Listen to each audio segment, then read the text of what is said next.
પછી રેગ્યુલર બધાને જ્યાં એડ કરું ત્યાં મેં એડ કર્યું, એને ક્યાંય માગ્યું નથી.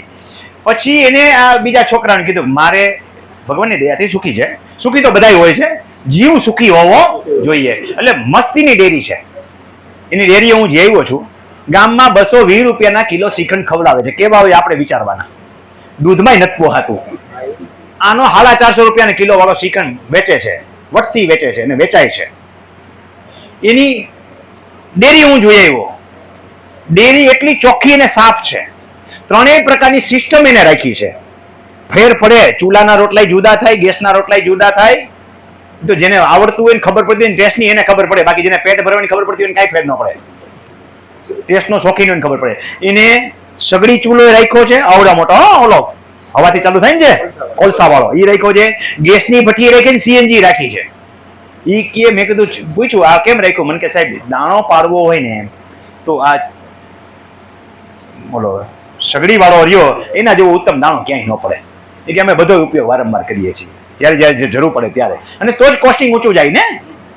પણ દેવાવાળા પૈડા છે.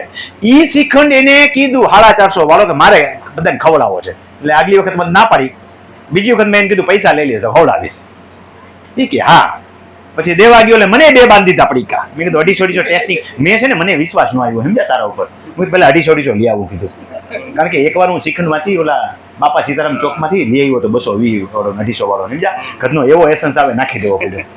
એટલે મેં તને એટલે આવ્યો પેલા 250 વાળા 2 મને ભર દે. એ કે કિલો વાળા લઈ જાવ સાહેબ કે. ન્યા મને ચમચી ભરીને ચખાડ્યા. મેં કીધું સારી ક્વોલિટી આઈટમ તો છે.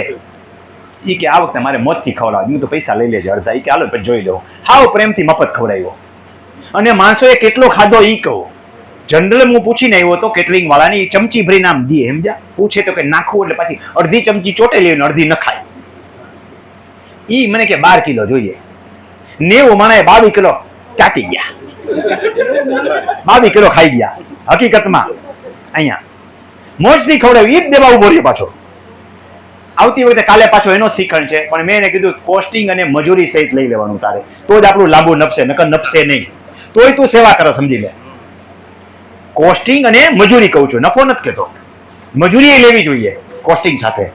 તો કોસ્ટિંગ સાથે મજૂરી લઈ લેજે, તો જ આપણે આ વખતે ખવડાવો છે, નેક્સ્ટ ટાઈમ ખવડાવો નથી. એટલા લઈ લેવાના તારે. એટલે આ એક સેવા કરે છે, સમજી લે મારી માહે.